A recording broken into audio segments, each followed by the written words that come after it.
दुशासन!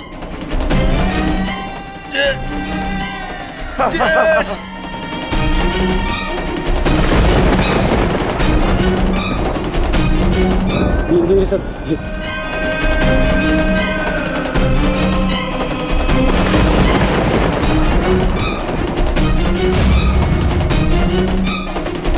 पितामह, मेरे होने वाले मामा श्री, क्या होगा? मैं कहाँ हूँ? मित्र, मित्र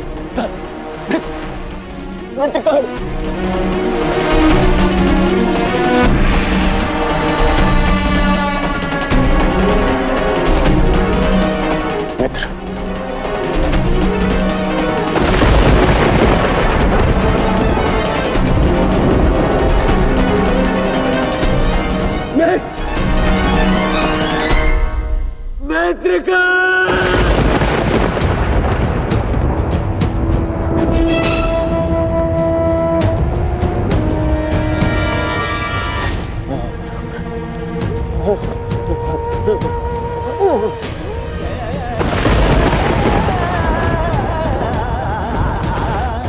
असंभव है ये, असंभव है ये। इसे तुमने ही तो संभव बनाया है दुर्योधन।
इस युद्ध के जन्मदाता तुम ही हो। ध्यान से देखो इसे, ये कुरुक्षेत्र है। ये तुम्हारे अहंकार का परिणाम है दुर्योधन। तुम्हारे छल का निष्कर्ष है ये तुम्हारे मद का, तुम्हारे कर्मों का फल है दुर्योधन। ये उस पाप का परिणाम है दुर्योधन जो भरी सभा में याज्ञसेनी के साथ हुआ। ये उस श्राप का परिणाम है जो पांचाली के धधकते हृदय से निकला। देखो मूर्ख, मृत्यु तुम्हें पराजित कर चुकी है और तुम विजय का स्वप्न देख रहे हो।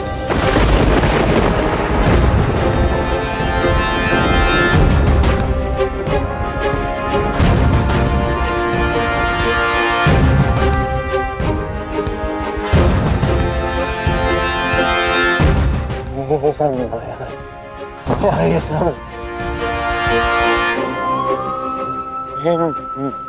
माया है।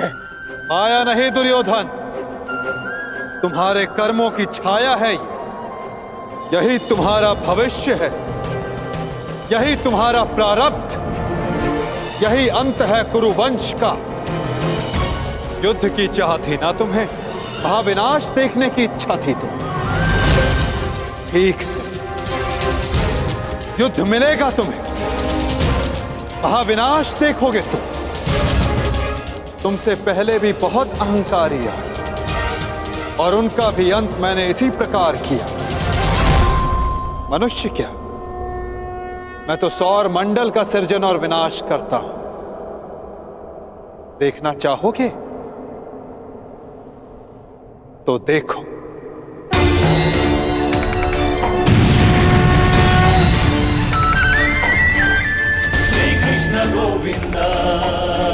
उधर देखो दुर्योधन।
ये क्या हो रहा है?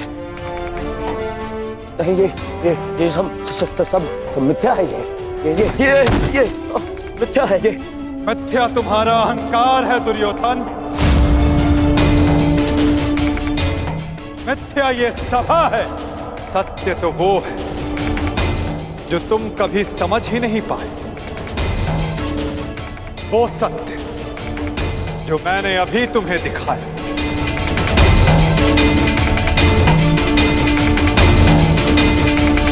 सत्य केवल मैं हूं दुर्योधन, शेष सब मिथ्या।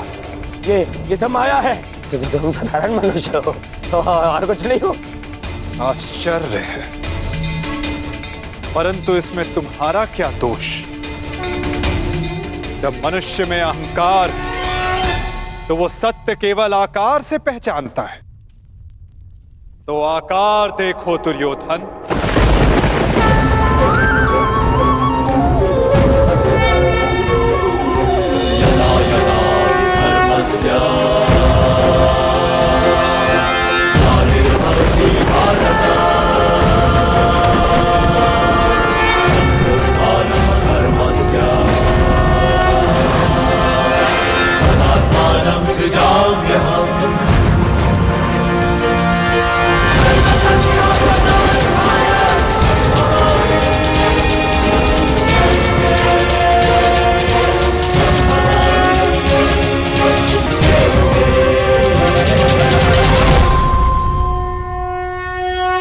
मैंने शांति दी दुर्योधन और तुमने स्वीकार नहीं की।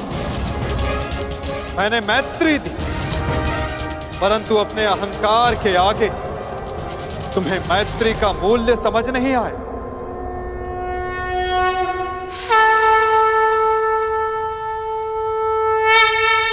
मैं प्रेम लाया था परंतु तुमने युद्ध मांगा दुर्योधन। तो सुनो, अब युद्ध होगा।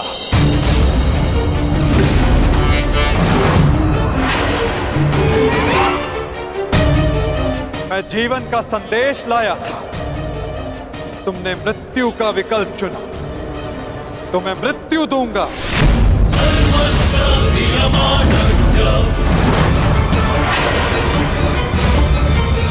तुम्हें अनुमान नहीं दुर्योधन कि यह युद्ध कितना भयंकर होगा। महासंहार होगा। पापियों के प्रत्येक भागीदार का अंत होगा ये महाभारत।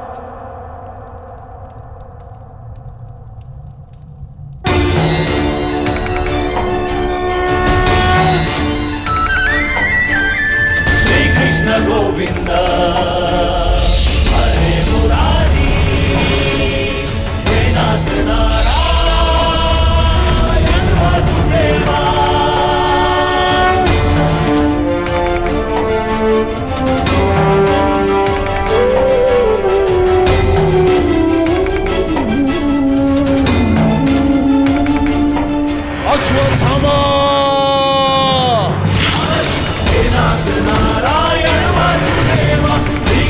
गोविंद हरे मुरारी, हे नाथ नारायण वासुदेवा। श्री कृष्ण गोविंद हरे मुरारी।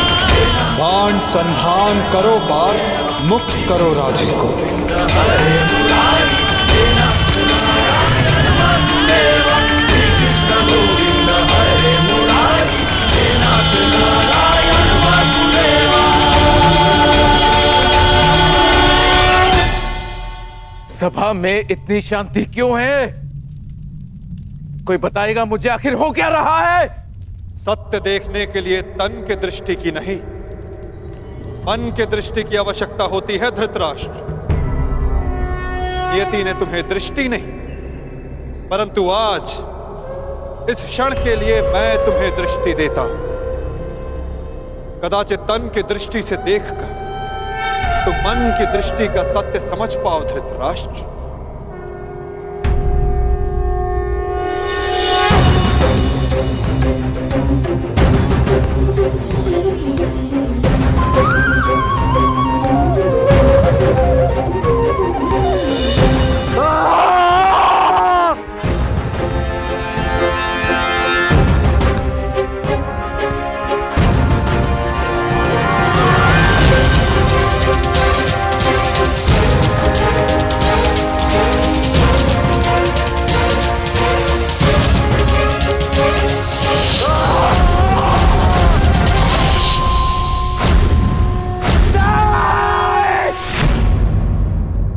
नहीं चाहिए ये दृष्टि मुझे। वापस ले लो। ये क्या अनर्थ दिखा दिया मुझे। वासुदेव, ले लो, वापस ले लो।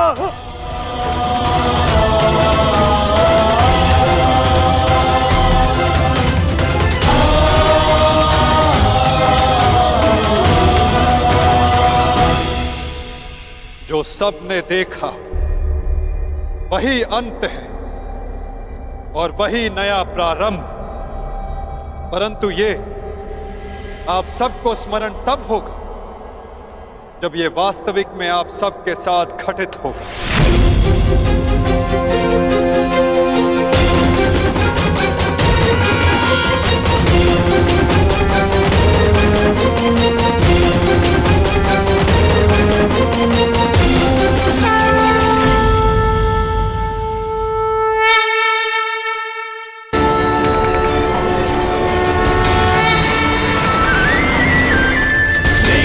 गोविंद हरे मुरारी, हे नाथ नारायण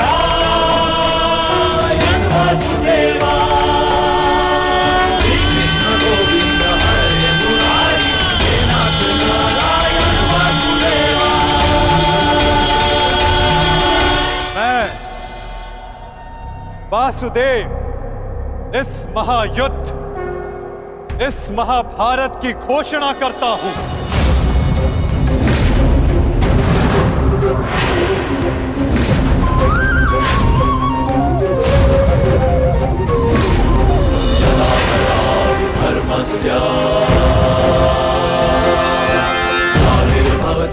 स्मरण रखना दुर्योधन,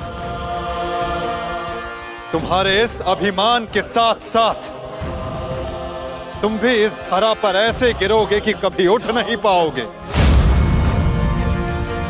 इस महाहिंसा, इस महाविनाश के उत्तरदायित्व का बोझ तुम अपने साथ दूसरे लोक लेकर जाओगे दुर्योधन।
केशव,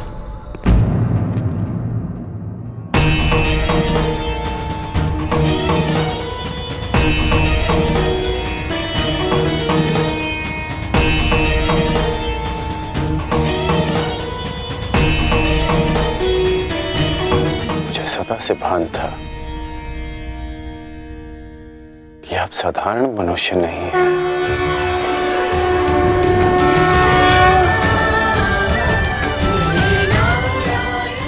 परंतु आज जो मैंने देखा उसके पश्चात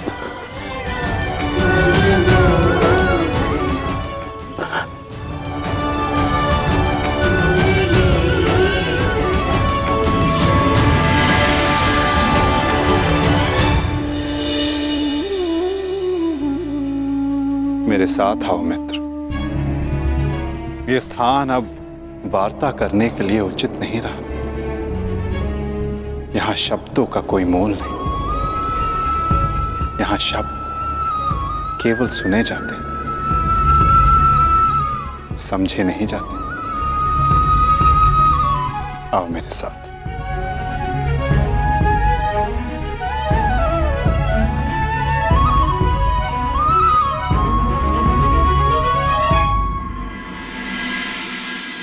केशव,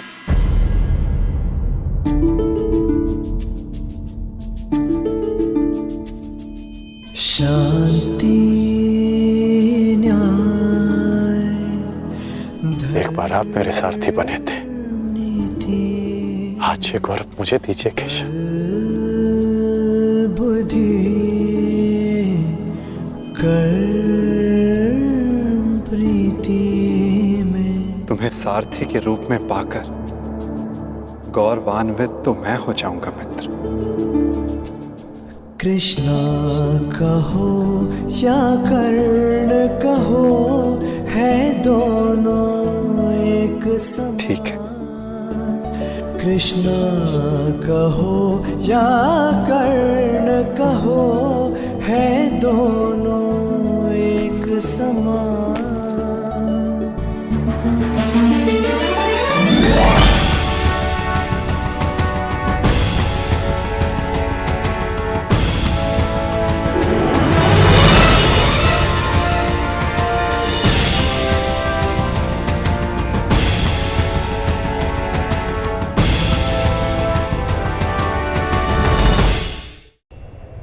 कह दो मित्र, जो कुछ भी तुम्हारे मन में।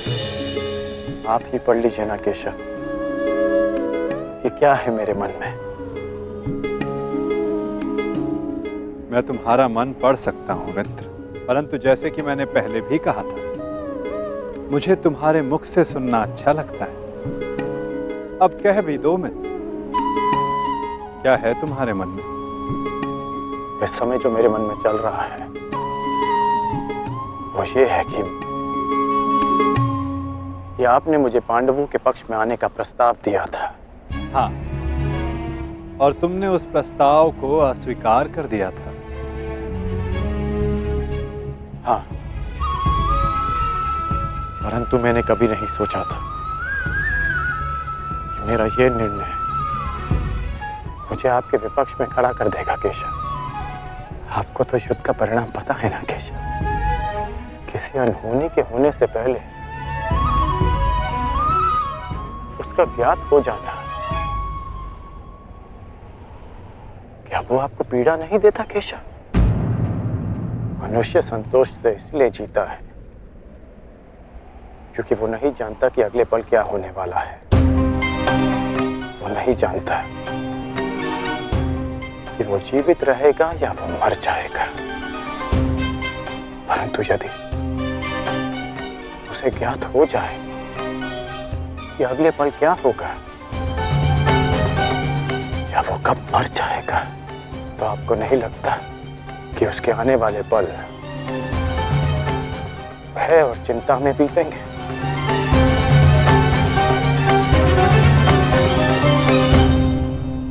ये सोच पर निर्भर करता है अंगराज। यदि मनुष्य को अपना अंत ज्ञात हो तो हर वो क्षण जिसे हम व्यर्थ करते हैं, उन क्षणों को जिया भी जा सकता है।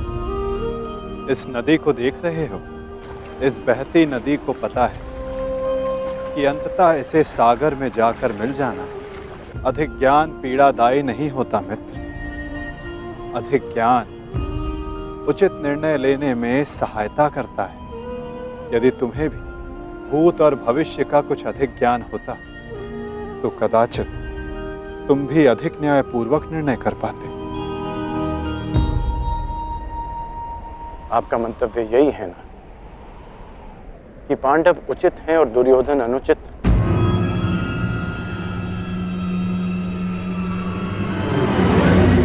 क्षमा कीजिएगा,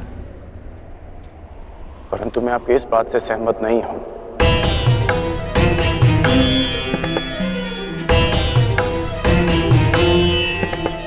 मुझे लगता है केशव कि दोनों अपने अपने स्थान पर दोषी हैं।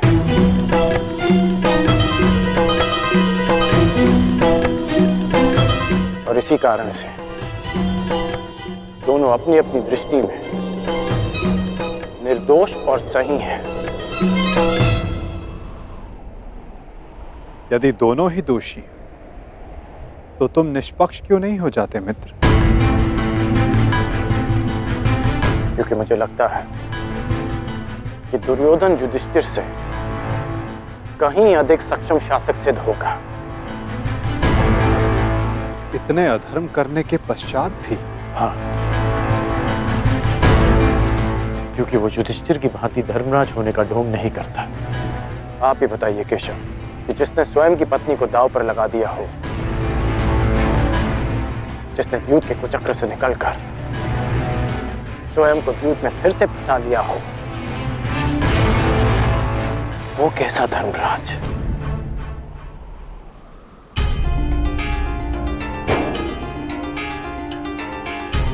युधिष्ठिर की असमर्थता के कारण। राजकुमार युधिष्ठिर, मेरे शौंड की रक्षा कर लीजिए। मेरा अनुज क्यों मृत्यु की भेंट चढ़ गया?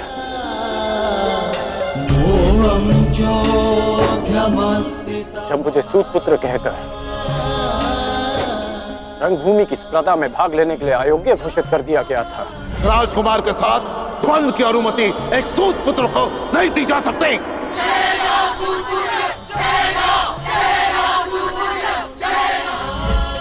तब भी धर्मराज का धर्म मौन था। ऐसे में दुर्योधन ने मेरा हाथ थामा, जिसे आप अधर्मी कहते हैं। आज मैं अंगराज हूं, परिवर्तन के लिए खड़ा हूं, वो केवल दुर्योधन के कारण। केशव, मैंने कहा था ना, यदि तुम्हें तनिक अधिक ज्ञान होता तो तुम उचित निर्णय ले पाते मित्र।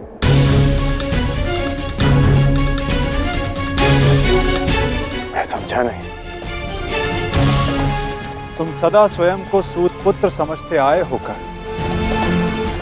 और यदि तुम्हारा ये ज्ञान मिथ्या हुआ तो? मिथ्या? हाँ कर, क्योंकि तुम्हें तो पता ही नहीं कि तुम वास्तव में हो कौन। मुझे ज्ञात है कि मैं कौन हूं, और मुझे गर्व है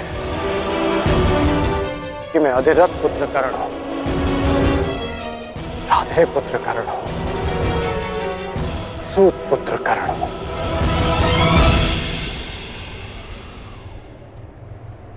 तुम राधे नहीं हो अंगराज,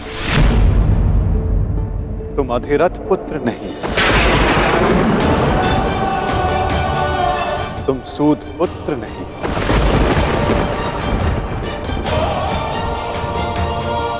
तुमने कभी ये नहीं सोचा कर्ण कि एक सूत पुत्र के शरीर पर दिव्य स्वर्ण से मड़ित कवच और कुंडल क्यों है?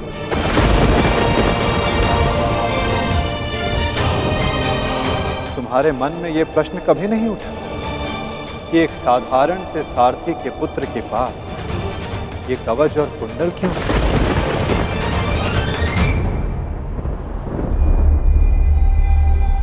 क्या तुम ये सोचकर कभी व्याकुल नहीं होते कर्ण कि तुम शेष से इतने भिन्न क्यों हो?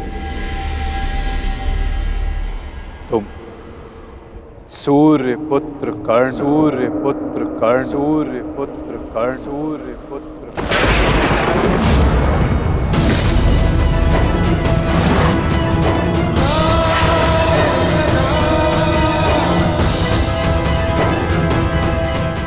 स्वयं सूर्य नारायण के अंश हो तुम कर्ण।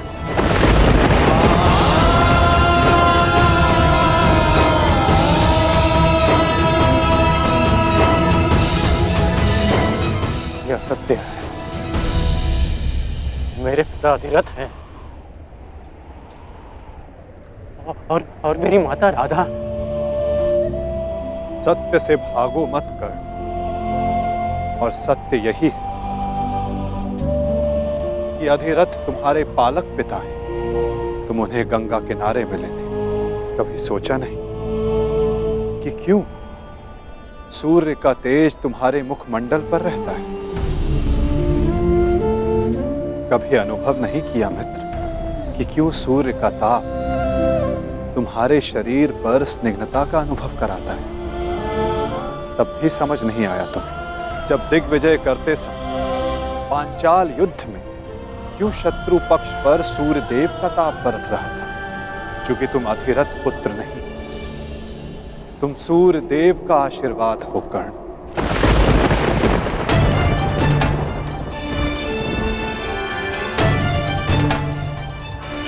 यदि मैं पिताश्री को गंगा किनारे मिला था तो मेरी माता को कर्ण, अपनी माता से बहुत पहले से भेंट करते आ रहे हो तुम कर्ण, क्योंकि रक्त सदा रक्त का सम्मान करता है। कभी सोचा है कि वो कौन है जिनके समक्ष आते ही तुम्हारी दृष्टि उनके पांव की ओर चली जाती है? वो कौन है जिनसे हर युद्ध से पूर्व उनका आशीष लेने का तुम्हारा मन करता है? कौन है कर्ण जो सदा तुम्हें अपने पुत्रों के समान प्रेम करती है? वो कौन है जिनकी आंखें तुम्हें देखते ही भर आती हैं? अर्जुन से द्वंद्व होने के पश्चात भी तुमने कभी पांडवों का अहित नहीं चाहा, कभी उनकी रक्षा की, कभी उन्हें चेतावनी दी। क्यों कर्ण? इसलिए नहीं कि तुम न्याय चाहते, अपितु इसलिए कि तुम्हारी धमनियों में बहता हुआ रक्त तुम्हें पुकार रहा था। हाँ कर्ण, तुम राधे नहीं कुंती पुत्र हो, पांडवों के ज्येष्ठ हो। हाँ कर्ण, बुआ कुंती ही तुम्हारी माता है और तुम उनके ज्येष्ठ पुत्र।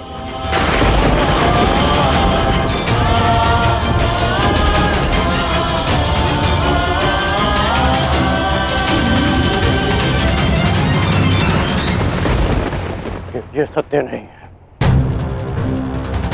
कह दीजिए केशव कि यह सत्य है। आप चाहते हैं ना कि मैं पांडवों के पक्ष में हो जाऊं, अपने मित्र का साथ छोड़ दूं, इसलिए आप मेरे साथ छल कर रहे हैं। हाँ, आप छल कर रहे हैं मेरे साथ। यदि मेरा कथन तुम्हें छल लगता है मित्र, तो जाओ स्वयं उनसे जाकर पूछो जिनके नाम से तुम संसार को अपना परिचय देते हो। भद्र, अधिरथ और देवी राधा से जाकर पूछ लो।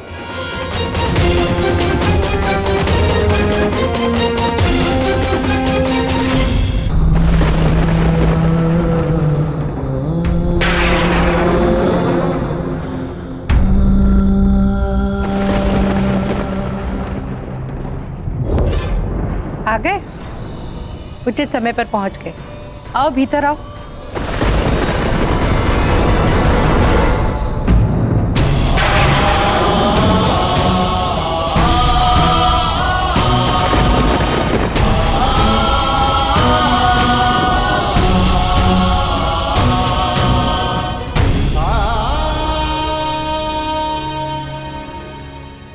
क्या हुआ पुत्र?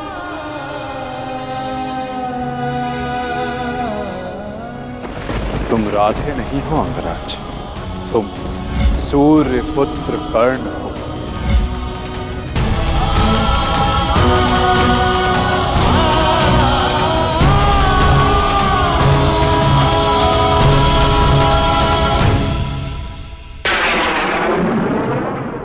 एक बार फिर से पुत्र कहकर पुकारिए ना। पुत्र?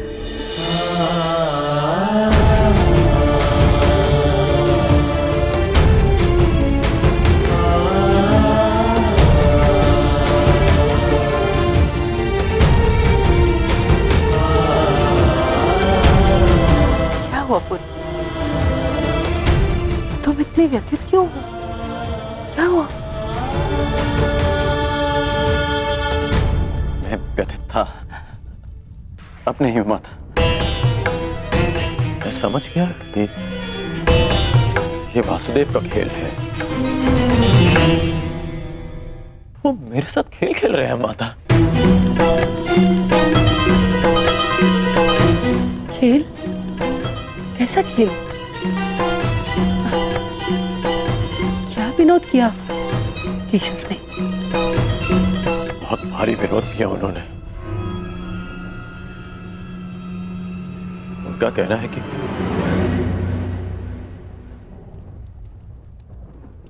आप दोनों मेरे बालक माता पिता हैं।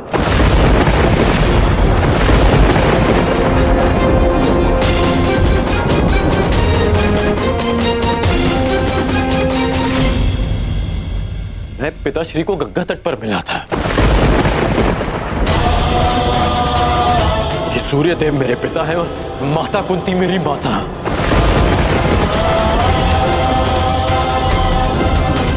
परंतु मुझे विश्वास है कि यह सत्य है।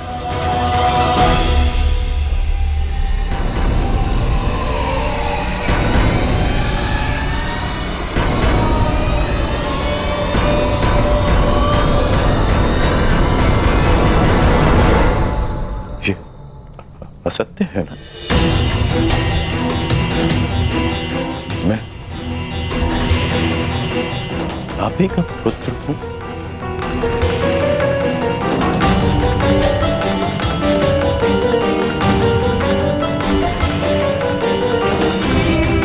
मैं आप ही का पुत्र हूं ना?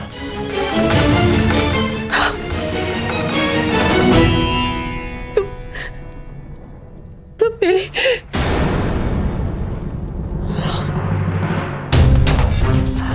क्या हुआ माता?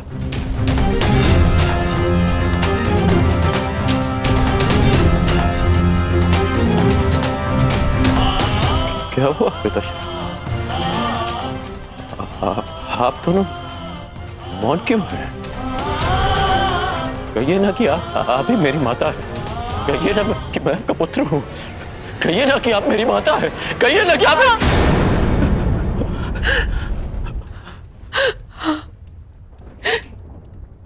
मैं तुम्हारी माता हूँ।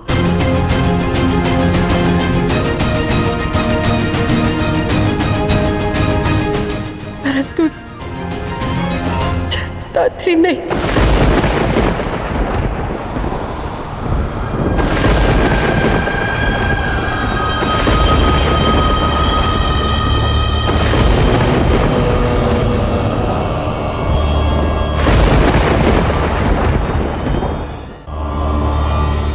मैंने तुम्हें जन्म नहीं दिया।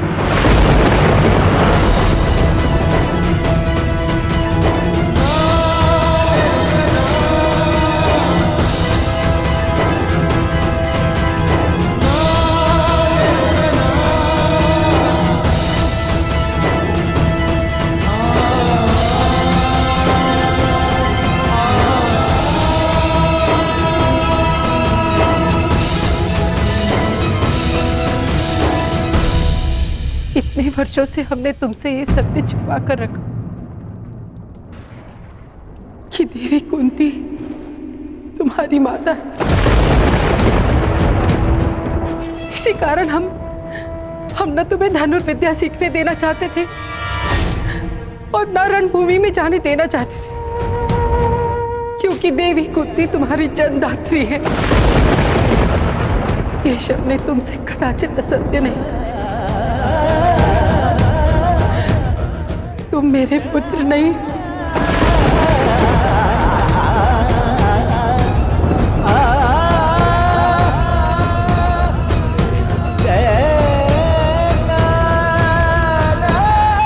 मैं तुम्हारी माता नहीं हूं।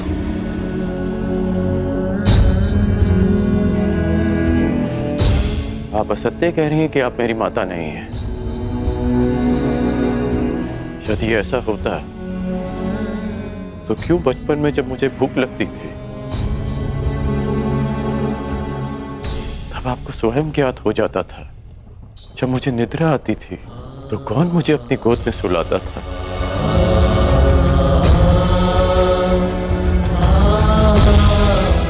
आप ही ना। जब मैं शिक्षा पूर्ण कर घर वापस लौटा तो आपको बिना ज्ञात हुए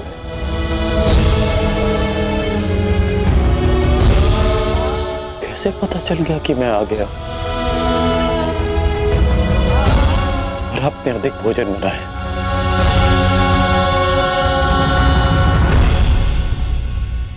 क्यों मेरे राज्याभिषेक पर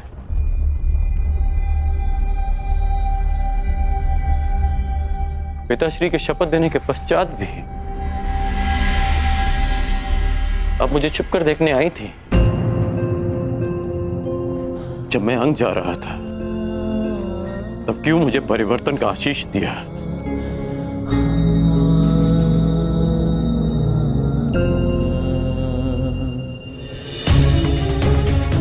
क्यों असत्य कह रही है आप मुझसे? इसीलिए कि मैं इस युद्ध में भागना हूं। ठीक, मैं इस युद्ध में भाग नहीं लेता। मैं सदा ही आपके चरणों में बैठा रहूंगा। मैं यहां से कहीं नहीं जाऊंगा। बस इतना कह दीजिए कि आप ही मेरी माता। कह दीजिए।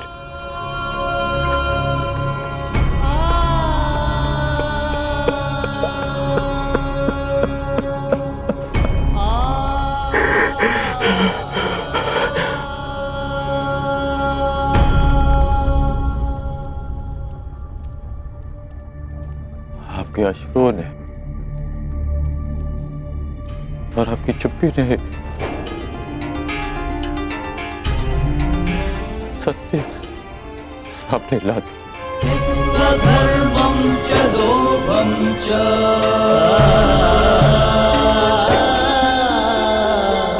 मोहं चोऽध्यमस्थितः।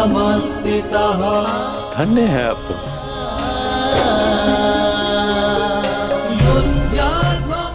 किसी और की संतान इतना प्रेम दे।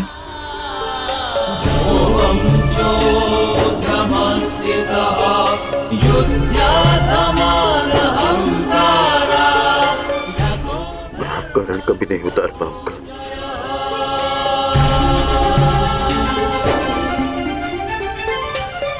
अब मेरा सत्य भी सुन लीजिए।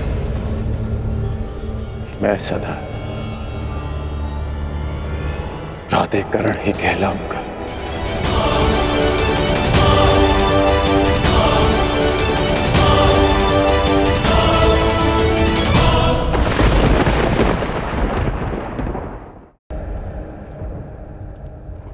प्राधिकरण ही कहलाऊंगा।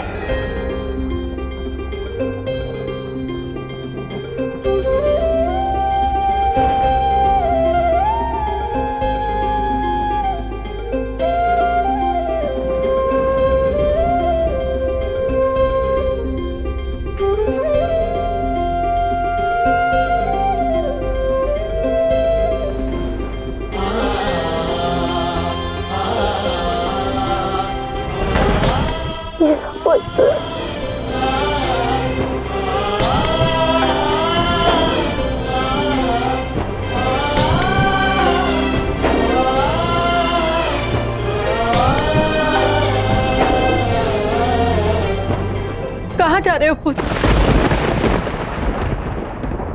उनके पास जो मेरे प्रश्नों से भयभीत होकर छिपकर बैठे हैं। सूर्य देव के पास।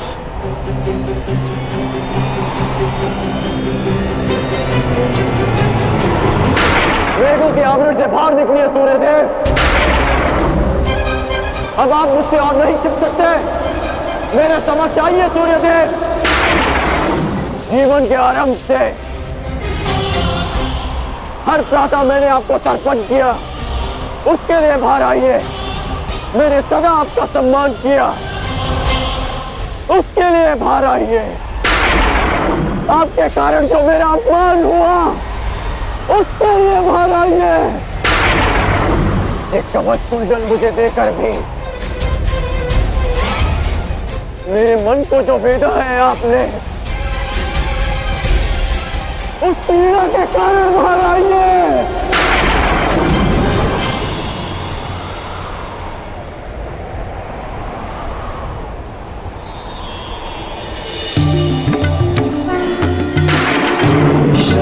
रवि संप्राप्तः भास्करो लोकपाल। उत्कर्ण भयगो भयगो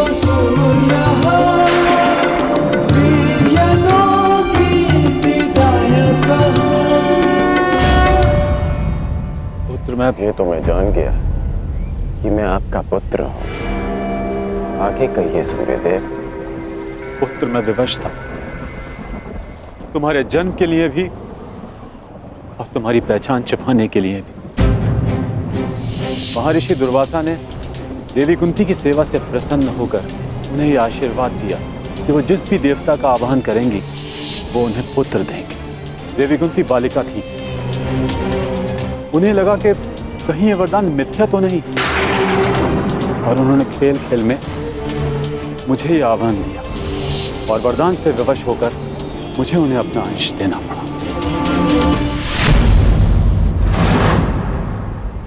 विवश थे आप? कि आज विवश नहीं है? माता कुंती को मुझे अपनाने में समाज का भय था, परंतु आपको किस बात का भय था? आपने मुझे सत्य क्यों नहीं बताया? संसार भर को प्रकाश देने वाले ने अपने ही अंश को अंधकार में रखा। क्यों? जब संसार मुझे सूत पुत्र कहकर नीचा दिखाता रहा, तब आपकी दृष्टि क्यों नहीं झुकी? जब सब मुझसे मेरा अधिकार छीनते रहे, तब आपके अहंकार को ठेस क्यों नहीं पहुंची? क्यों तब तक आप मेरी प्रतीक्षा करते रहे, जब तक मुझे स्वयं ज्ञात हो गया कि मैं आपका पुत्र हूं? क्यों मुझसे सत्य को दूर रखा आपने? क्यों?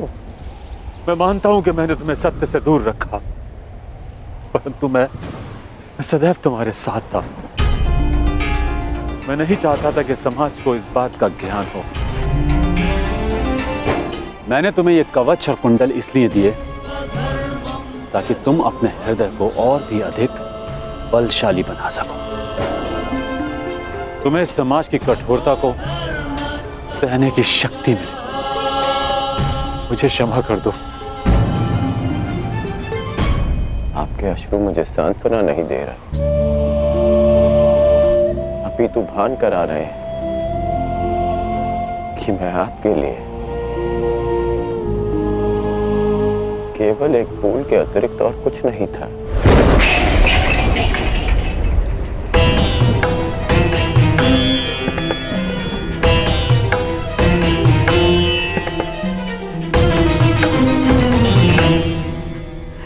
हे ईश्वर, मेरे पुत्र की सहायता करना।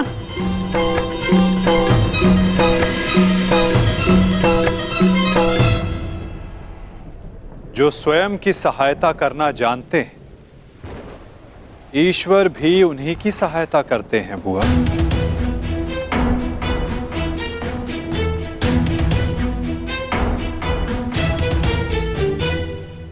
मैं सदा आपकी पूजा करता रहा, आपको तर्पण देता रहा, और भविष्य में भी मैं ऐसा ही करूंगा। मैं सदा आपका सम्मान करूंगा, क्योंकि मेरे लिए आप सदैव सबसे शक्तिशाली रहे। मेरा मन मलिन है आज, परंतु मेरे मन में आपके प्रति कोई मैल नहीं। एक बार अपने मुख से आपके जाने का समय आ गया है। कल प्रातः आपको सबके जीवन को अंधकार से निकालना है। विश्राम कीजिए पिताश्री। कल्याण हो तुम्हारा। ऐसी अवस्था में भी तुमने अपने पिता को तृप्त किया। धन्य हो तुम दानवीर कर्ण।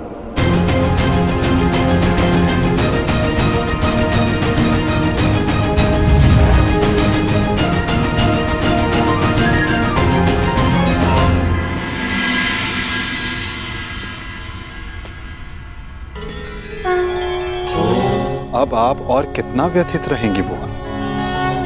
आप अपने कर्मों को संसार से छिपा सकती हैं, परंतु अपने कर्मों के फल को आप स्वयं से और कितना छिपाएंगी? अपने कर्मों का सामना प्रत्येक को एक ना एक दिन करना ही पड़ता है बुआ। परंतु उसका सामना कैसे करूंगी? क्या कहूंगी उसे इसके समक्ष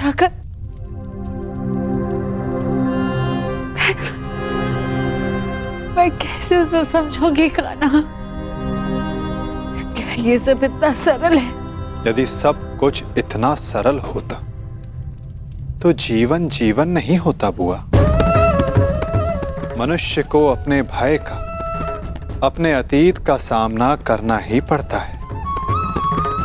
और ये भेंट जितनी शीघ्र हो, मन से बोझ उतनी ही शीघ्र उतर जाएगा बुआ। जाइए बुआ, समय आ गया है सत्य का सामना करने का। समय आ गया है आपको आपके ज्येष्ठ पुत्र से मिलने का।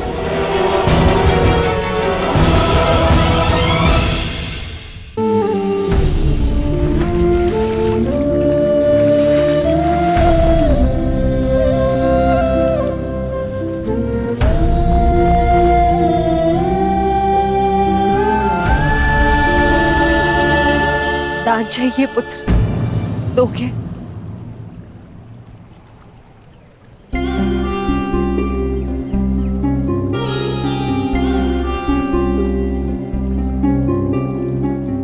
सुना है, प्रातःकाल सूर्य को अर्घ देते समय यदि तुमसे कोई कुछ भी मांगे तो तुम कभी मना नहीं करते, उसकी इच्छा पूरी करते हो। इसलिए मैं भी कुछ मांगने तुम्हारे समक्ष आई हूं। क्या इस दुर्भाग्यशाली माता को क्षमा दान दे पाओगे पुत्र?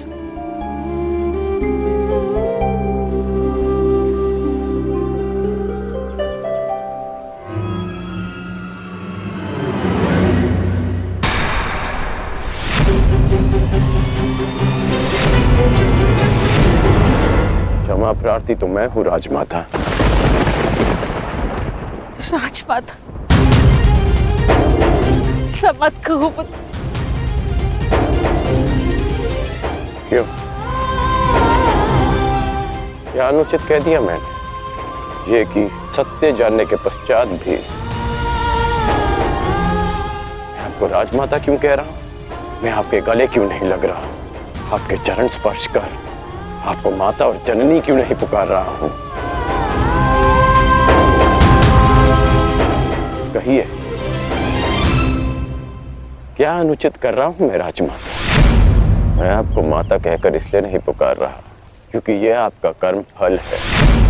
आपने भी तो इसी भांति वर्षों तक ऐसा ही व्यवहार किया मेरे साथ, आशीष दिया, परंतु कभी अपना पुत्र कहकर नहीं पुकारा, अश्रु बहाए परंतु कभी मुझे गले से नहीं लगाया, कभी मुझे ममता नहीं थी। और आज वही माता मेरे समक्ष प्रेम जताने के लिए आ गई है। अधिकार का भाव कर्तव्य पूर्ण करने से मिलता है। आपने अपना कर्तव्य कभी पूर्ण नहीं किया, आज अधिकार जताने क्यों आ गई? मुझ पर आरोप लगाने से पूर्व मेरी व्याथा तो सुन लो पुत्र। मैं विवश थी जब तुम्हारा जन्म हुआ, मैं अविवाहित थी पुत्र। क्या करती मैं? मुझे तुम्हें त्यागना पड़ा। विश्वास मानो पुत्र, अनजाने में हुए अपराध का बोझ मैं आज तक अपने कंधे पे लिए हूँ।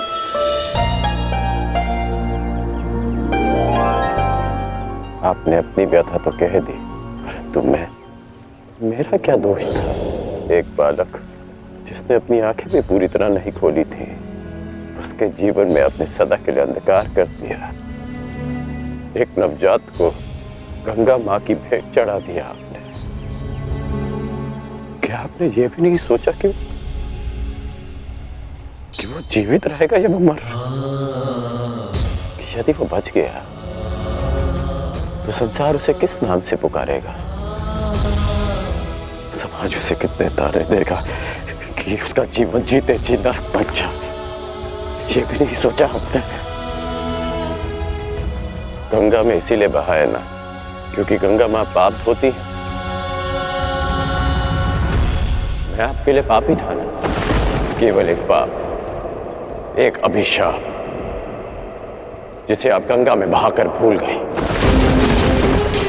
आश्चर्य की बात यह है कि कभी आपने मुझे खोजने का प्रयास नहीं किया, कभी ये जानने का प्रयास नहीं किया कि मैं जीवित हूं या मर गया। आपको पता है कि जब भी मैं आपके समक्ष आता था, आपको प्रणाम करता था, तो एक विचित्र स्नेह, एक अनोखा बंधन अनुभव करता था मैं। क्या आप कभी ऐसा अनुभव नहीं करती थी? तुम मेरे ही पुत्र हो, इसका ज्ञान मुझे रंगभूमि में हुआ, परंतु फिर भी आप मौन थी। ये जानने के पश्चात में आप समझा कि तब आपके समक्ष एक और प्रश्न आकर खड़ा हो गया कि युवराज पद की होड़ में प्रदा कर रहे अपने सारे पुत्रों को कैसे बताएं कि जिसके कुल का वो अपमान कर रहे हैं वो उनका ज्येष्ठ भ्राता है। हस्तिनापुर के समक्ष ये सत्य कैसे बताएं कि मैं आपकी प्रथम संतान हूं। बोलिए राजमाता, ये आज अचानक क्या हो गया? समझ गो पुत्र, मैं नहीं चाहती कि मेरे पुत्र एक दूसरे का रक्त बहे। मुझसे सहन नहीं होता पुत्र, मुझसे सहन नहीं होता। समझ गया कि आप यहाँ मेरे लिए नहीं, अर्जुन के लिए आई, कि आप मुझसे क्षमादान मांगने नहीं, अर्जुन का जीवन दान मांगने आई। आप मुझसे क्षमादान मांगने नहीं, अर्जुन का जीवन दान मांगने आई। आप यहाँ इसलिए आई कि मैं अर्जुन का वध ना करूं। ऐसा मत कहो पुत्र, मैं नहीं चाहती कि मेरा कोई भी पुत्र एक दूसरे का वध करे। ठीक है, समस्त हस्तिनापुर के समक्ष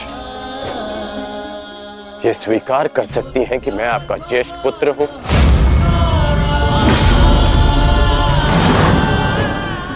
पता था मुझे कि कोई उत्तर नहीं मिलेगा। मेरे जीवन पर अनेक बार संकट आया, तब आपकी ममता नहीं जागी, परंतु आज जब अर्जुन के जीवन पर संकट आया, तब आप अपनी लज्जा, अपना सम्मान सब भूलकर मेरे पास आ गए।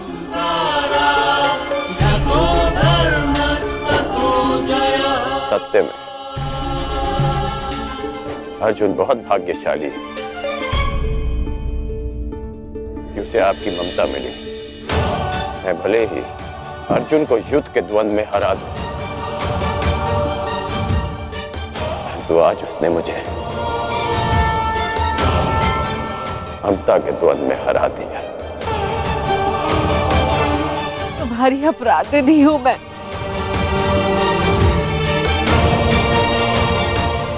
इस अपराध बोध को और मत बढ़ाओ। इस युद्ध में भाग मत लो पुत्र, अपने अनुजों से युद्ध मत लड़ो पुत्र। बस एक बार कह दो कि तुम मेरे पुत्र हो। हाँ, मैं आपका पुत्र हूं,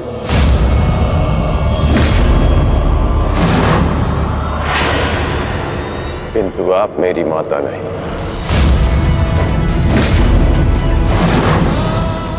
सदा स्मरण रखिएगा राजमाता कि इस सूत पुत्र की माता का नाम राधा है। मैंने अवश्य कौंतेय बनकर जन्म लिया, परंतु संसार मुझे सदा राधे कर्ण के नाम से जानेगा। मैं सूर्य पुत्र कर्ण हूं, किंतु मेरे पिता का नाम अधिरथ है। मुझे स्वयं को सूर्य पुत्र के स्थान पर सूत पुत्र कहने में अधिक गर्व अनुभव होगा। आप माता हैं अर्जुन की, सभी पांडवों की, क्योंकि आपने उन्हें पाला पोसा बड़ा किया, प्रेम दिया। और आश्चर्य की बात तो ये है कि आप आज भी उन्हीं की माता बनकर इस सूत पुत्र राधेकरण के पास आई हैं, ये आश्वासन पाने कि आपके पुत्र सुरक्षित रहें। मेरे द्वार पर आए किसी भी याचक को रिक्त हाथ लौटने नहीं दे सकता मैं। राजमाता,